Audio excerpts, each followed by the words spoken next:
All right, that's Jim McKenzie. I'm back with Larry Martin. Finish up our talk on cross country and Larry and all the things he's done. When we left off last time, Larry was telling us about how the parents got involved and in the 2000s. And can you take us back from there, Larry? Well, I mean, it was getting to the point in the early 2000s where um, it seemed like I wanted it more than the kids at some point. Everyone liked the success we were having, and the parents were very involved, and they wanted to do all these special things. Uh, the kids expected everything to be done, even if they hadn't accomplished anything yet, if that makes any sense. 2004, we were runners up in New England, and in the next year or two, we really weren't the same. And I found that I was putting a lot of pressure on myself that I wasn't getting the results that I wanted. Probably the turning point, I think it was 2005 or six. I don't know which year, but we missed making the New Englands. And we'd made it like 17 or 18 years in a row, and no one else had ever made it more than, I don't think, 10, I think, for boys. Um, we made it every year. We just automatically made it. And our kids started to expect that. And whatever year that was, 2005 or 2006, we missed by 6 points making the New Englands. And I was devastated, but only one kid was. Only one kid on the team, it didn't seem to bother. Mike Peabody, who works for Millennium Running now, and very into the team stuff. And Mike was crying and was all upset that we didn't make it. The other kids were much more interested in what they were going to do the next day. So that's when I decided I probably didn't want to do it anymore. People said, "Oh, you can go build it up again." Well, when you've been at the top for a long period of time, it's awfully difficult to get on and start to try to just make the New Englands. We had a period of 10 years where we were first to second 6 years, and to now not even make it. There's a lot of building to do. I just thought it was time to be done at that point. Yeah, it's a good thing when you start. If you start wanting more than they do, that's the sign.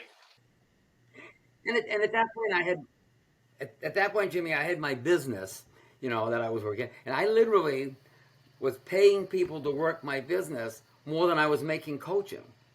And I was spending on all we did all kinds of fancy uniform things. Every year at the state meet, we had new uniforms, we had new warm ups. So it was costing me a lot of money to coach at that point. And yeah, so it just made sense to get done. So was this after like Olson and Ahern? I mean, you had that those two studs, and then after that, it seemed like it may have dropped off a little bit. Yeah, yeah. Paul and Jimmy Olson and Paul Hearn, they were tremendous. Yeah, any other year they would have been the killers. They were very gung ho, and they did what I asked them to do. And there was a talented. I mean, that year or those years, you had Corey Thorne, you had Majak, you had Challoner, you had all of those guys. That was so competitive. I look back on that little era and I said, that era is pretty tough. I mean, how do you top that one? With so many guys that were really fast, but you kept the top of the heap for a long, long time. And so on the girls' side, you had I remember Helena Kimball. I didn't coach the girls. Oh, you didn't coach the girls at all. No, no. Ed Burgess, and my daughter Amy Sanborn. They coached the girls. Yeah, yeah.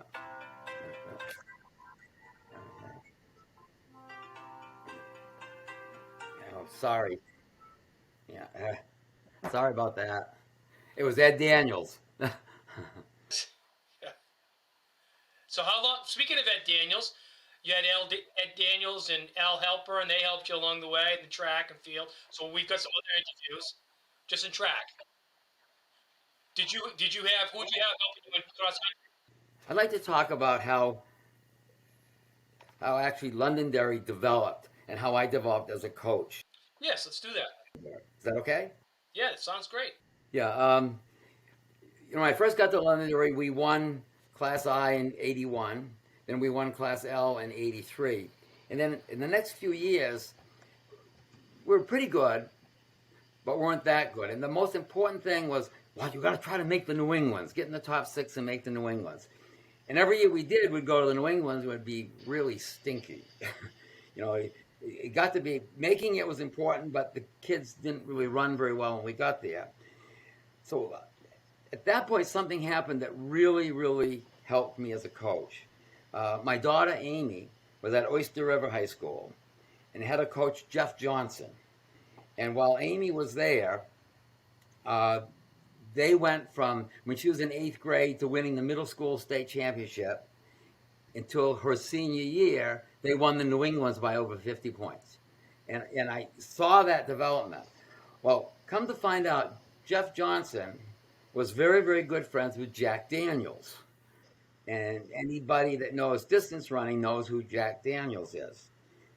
So Jeff was using a lot of Jack's stuff in coaching. So I was watching what Amy was doing and what Jeff was doing with them and the stuff they were getting from Jack. And so I started incorporating a little bit of it.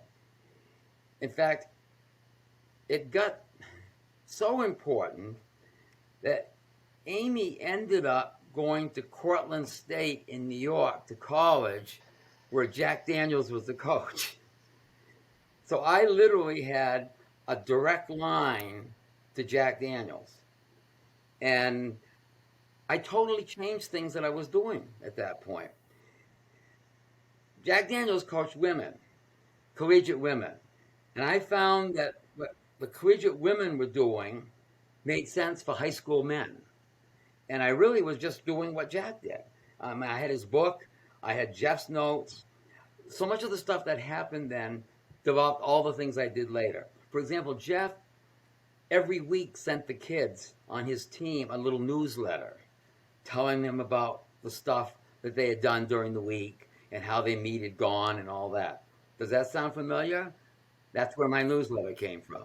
I saw that he did that, and I saw what the Harrier was doing. So that's when I came up with my idea of, well, why don't I do a statewide newsletter? So I came up with that. And so all of a sudden, the things that I was doing in coaching was way different. We weren't running anywhere as near as hard as we were earlier. We were doing more of the tempo kinds of things. And I learned from Jack that you really have to focus on what your main goal is. And with him, his main goal was always the national championship. And they were winning it. When Amy was at Quillen, they were national champions in Division III 3 times.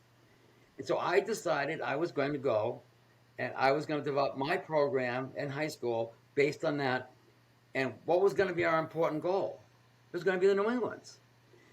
To show how that happened, the first 2 times we won the New Englands, I didn't win Division I in New Hampshire. I want you to think about that. We weren't New Hampshire champions, but we were New England champions. Well, how do you do that? Because I didn't cut back. What I found out was we weren't doing well in New England's because we were cutting way back for the division race, and then we were cutting way back for the meet of champions. By the time the New England's came, we weren't very, very fit. And so we didn't cut back for the division meets. And because it was the most important thing, there wasn't as much emphasis put on the division meets. For example, one year, I'm pretty sure it was 96. It was at Thetford, Vermont. I had Timmy Wright on my team, and Timmy's a real good runner, except he was always injured. He had a lot of hip problems. When we ran the Manchester Invitational that year, we used to run down the road at Manchester, not through the woods, down the road. Timmy got hurt. I did not run him again in a meet until the New Englands. But he was training, but I knew back then Division I was Class L, was at Dairyfield. The Meet of Champions was at Dairyfield. And I knew if he ran either one of those, he was going to be done. So he didn't run in Class L. We lost. He didn't run on Meet the Champions. I think we were like third. He ran in the New Englands and we won. He placed 24th. It was all New England selection. And people came up to me and said, "Where did you get him from?" But again, that was all putting an emphasis on what was the most important things to us. Um, and I think it really it worked because during that period, like I said, we were first or second in New England in a period of 10 years, 6 times. Also during that period, from 1993 to 1997, actually from 1993 to 1999, I had the individual champion in Class L 6 out of 7 times. And we were able to build a team around that individual. You know, you had the Mortimers, the Joe Laternos, uh, David Barrett, Kenny, Todd Swenson. You know, it was a little easier with those guys. But again, they had to believe in what we were doing. And probably John's biggest complaint to me was I wouldn't let him do enough because I was doing jack stuff. I was undertraining him. I really was. And he would get mad. He'd say he could do more. I said, I know, I said, but I'm not killing the golden goose. Yeah, and it's hard when you're doing jack stuff that you're a lot of it's like 85%. But it's a smart way of training. And I didn't learn it until I was up at Dartmouth training with Dave Fosher, who's good friends with Jack Daniels, and I started getting all this stuff. I'm like, wow, this is the way to go. Yeah. The mileage was slow. We did mileage, but it was slow. And we did the tempo runs that weren't, you know, you run thousands, but only at race pace, not faster. We were running like these fast repeats. You don't have to. And the kids were fresher. But we maintained it right through to the end. And see, I was able to watch. My daughter would send me her logs every week. So here she is from 89 to about 93, running at the collegiate level, on the national collegiate level, on a team that's winning the national championships. She was showing me what they were doing for workouts. I was literally just mimicking a lot of that stuff. But collegiate women who were running 16s and 17 5K is what high school boys run. And remember, the women there were only running 5K, and that's what the boys were running. So it really made sense. Uh, That was clever to pick that up. it was the luck of having my daughter at Oyster River when Jeff Johnson was there, and being able to see what he was doing, really is why I became so successful in cross country. Huh. And everybody knows Jeff Johnson as who. So some of the kids listening. So a lot of people don't know who Jeff Johnson is. I know, one of the four founders of Nike. Yeah, it's right here in New Hampshire, and he's a very interesting person to talk to. Also, it's just great. But that's the way you do it. I mean, you take a little bit from all these other coaches, put it together, and you become successful. And I agree with you, Jack Daniels. That's probably the smartest move that you can make with the high school runners. Because I'm sure Mortimer was the type of kid that if you put it in front of him, he was going to do it.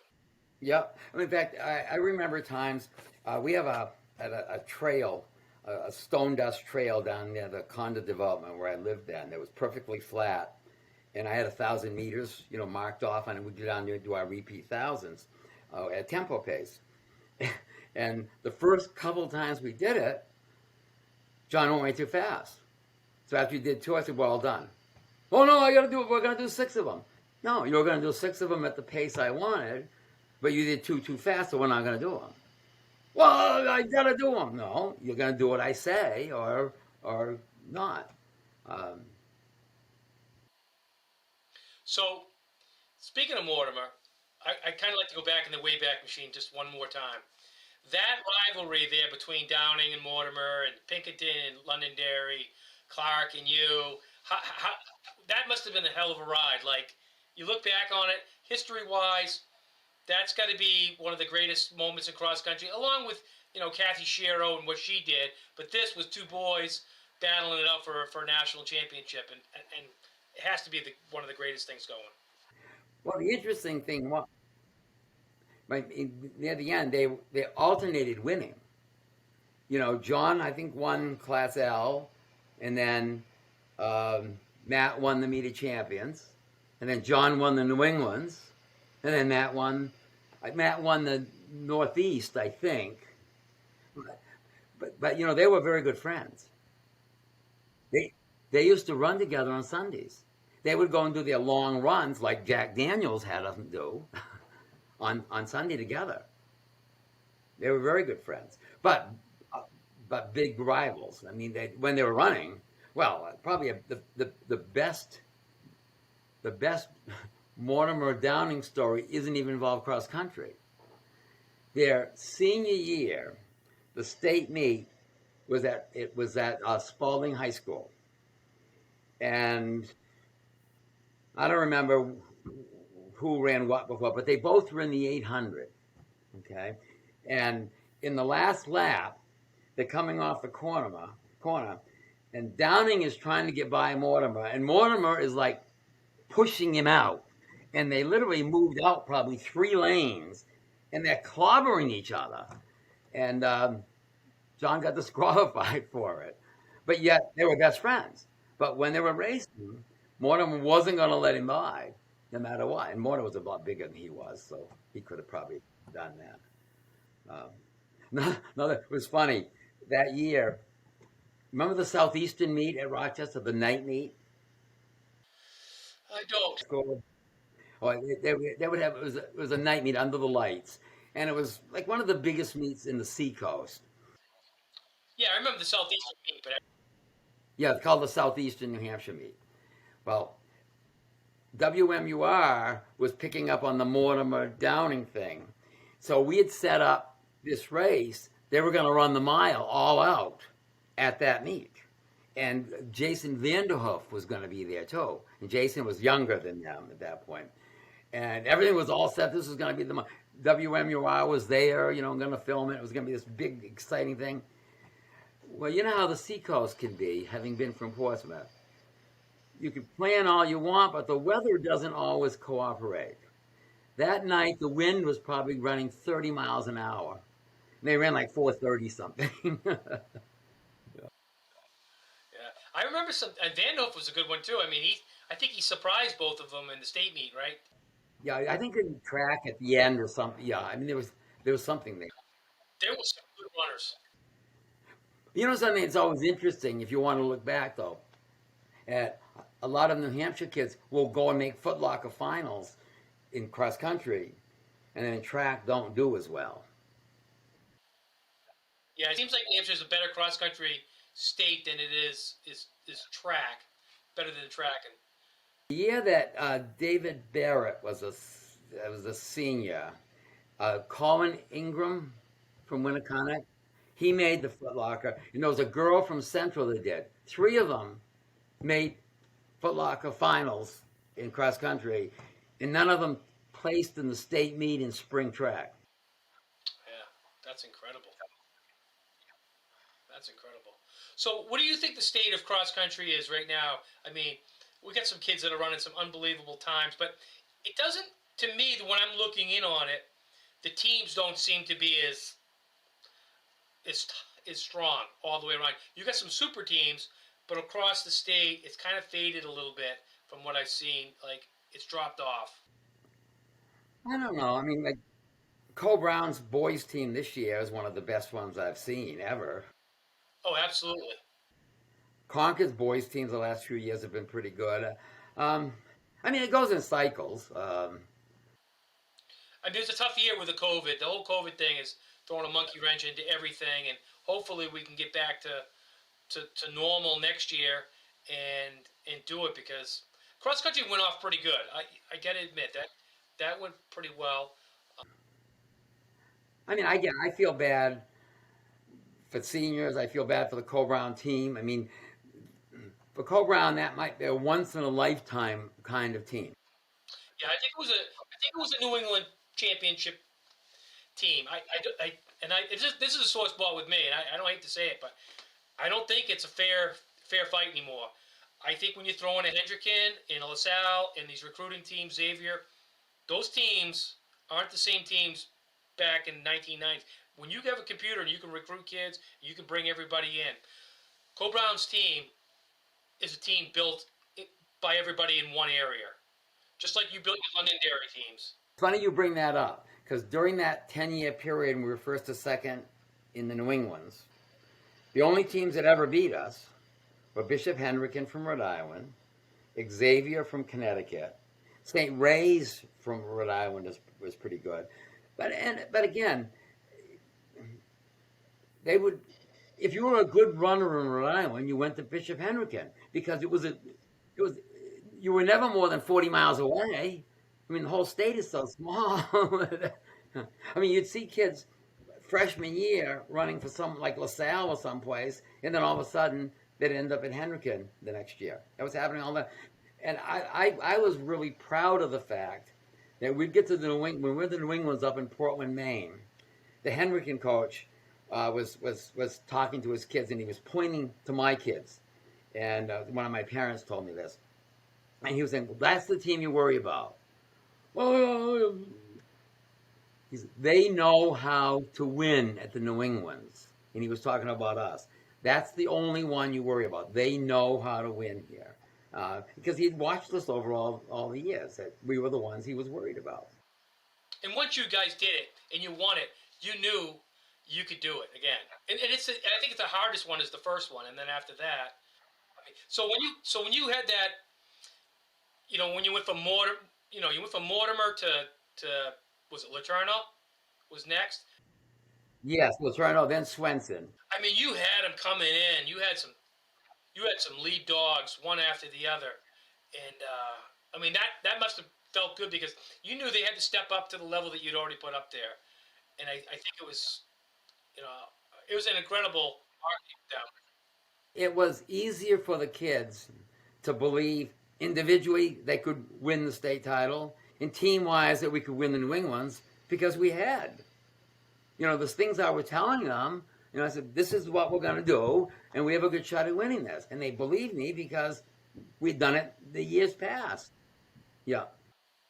And that's the whole key to winning. Once you, and Hendrick and Coach, they knew. I mean, you had a name going, and it doesn't matter. You guys had it going, and you knew how to win. It's like Cole Brown does now. They show up, and the other teams are already like, who's coming in second now, and it's just the way it is.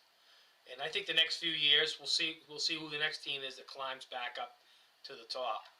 So, as far as cross country goes now, you stepped away from it in what year? 2006. 5 or 6, I don't remember. But when I was near the end, Paul Dutton was working with me, and then he took over for a few years. When he was doing it, I was still around a little bit, so it's a little bit. So you were mentoring him a little bit to keep it going. Yeah. They still had some success and stuff. But what after you left, how much of an itch did you have? I mean, of course, you stayed involved. You kept doing everything else for track and cross country, but yeah. I mean, you still have London Dairy Fire in you, so. Well, how about this? Every home cross country meet, every home track meet, I run for the coaches. I get the officials. I set everything up for them so that they can go to the meets and just coach. They don't have to worry about, timing or running the chute or anything like that. I haven't missed a meet. That's good. That's good. Speaking of missing meets this year with the middle school cross country, hopefully we can get back into that. But I've said this before. That to me, as far as like middle school, that's made you legendary across the United States. No other state has done to the same level. They're catching up, but they're not. They haven't been there for 40-something years. Yeah, over the past 15 years, other states have reached out to me, like Massachusetts has, New York did, to find out what we were doing because they would see the results and they thought how neat it was. I really think that definitely helped our high school programs. Kids would go out for that and they'd see how big it was. They would see that, wow, this isn't just a little thing. And they'd also see if they were good. Right. My kids get more excited about running at Londonderry to see that many kids, and it gets you excited to go to the next level. And if you didn't have that middle school, you might have played soccer, you might have played football, you might have played whatever. But you capture those kids early in life, and not every kid's a good athlete fifth, sixth, seventh, eighth grade. And I think that does the biggest favor. You hit upon something, Jim, I want to talk about. When I first got to Londonderry, I had trouble getting kids out. We only had eight. The year I won in '81, I only had, I think, 9 kids on the team. So I decided I needed a feeder system. So Sue Johnson, who's the girls' coach, and I decided we were going to have an elementary cross country program. We had the middle school program, but we set up. She went around to each of the 3 elementary schools, and a couple days a week for like 3 weeks, and talked to them about running and nutrition and that. And then we had a 1-mile race. Right? Well, that grew so big. It was done this year, even with COVID going on. Oh yeah, and the elementary schools in Londonderry have paid coaches for cross country. And it's a big thing. They have a pasta dinner. They get T-shirts, and they have a pasta dinner the night before, and then they all go up to the high school for the 5th grade race. It's only 5th graders because that's in the elementary school, 6th, 7th, and 8th are middle school. But that's been going on 35, 40 years. But we started that. We were the first town anywhere that I think that had an elementary cross country race. Lots of them do now. Derry does. I don't think Manchester does. But again, so we have coaches in the elementary school. Then we had the 4 coaches in the middle school, and then they feed into the high school. So we had a program built all the way. So literally, I knew kids coming that were in 5th and 6th grade. So you already knew what was coming up. That's good. That's a good feeling. Plus, we had kids that this would happen. Soccer kid, they might have gone and run in the elementary cross country meet, and they did well. They get to high school, they're a soccer player. But after about a year or 2, they realize they're still a JV soccer player, and they're not playing any. But they remember that in elementary school, they were 3rd in the elementary seat, and they see these high school kids doing really well in cross country that they beat in the elementary meet. So then, gee, I bet I could do that. And of course, Coach Martin was always around to remind them of that you still could come out and run. And we'd get kids coming out, their last couple years of high school to run, even though they hadn't run earlier, because they ran in the elementary meet and they saw that they could do it. So. No, that was a brilliant move to have that. One question I wanted to ask you about the banquet. What gave you the idea of that? I don't know if Greg covered that in the other interview, but I don't think he did. But what gave you the idea of that? Well, we were picking in all the Boston Globe way back in the '80s. On Sunday, used to run a New Hampshire sports page or 2. In the Globe, it would be a page just about New Hampshire sports. And every sport, they would pick an all-state team. So me and a few other coaches got together, and we would pick a New Hampshire cross-country all-state team. All right? And one year, I was doing the newsletter, and I thought, wouldn't it be good if we did something special for these kids? And I just decided to do it. That was a great idea, and all the kids look forward to it. Plus, the best part is going to the banquet and to play fun on some kids, play fun on yourself, the other coaches. That's the greatest thing, and I appreciate it, and I know my son appreciated it. You know what I think is the most phenomenal thing from my point of view of the banquet, what impressed me the most? When I got information about the kids and I was doing my write-ups, how impressive these kids are. How many different things they do and how good they are at everything that they do. Just phenomenal, not just athletes, but phenomenal kids in their school. All the different things that we're doing. It just always amazes me at how talented these kids are. Yeah, and hate to play favorites, but I do think cross country kids are the most unique, and I really do. There's a good. I look back on the kids I've coached, and I say, you know, I coached some in basketball, some in baseball, this and that, but the cross country kids are more rounded. You know, I think a lot of it is because you spend a lot of time with yourself out running, and it helps mature you, and it makes you well rounded. Yeah. So I want to say thank you, Larry, for everything that you've done for cross country in the state of New Hampshire. I, you know, I can't point a finger at anybody else that has done more for the state for the last, 40 to 50 years. And, I know you won a state championship in 1965, and that probably, kept the motor going for a lot of years. And we want you to stay around for a lot more years. You're well recognizable.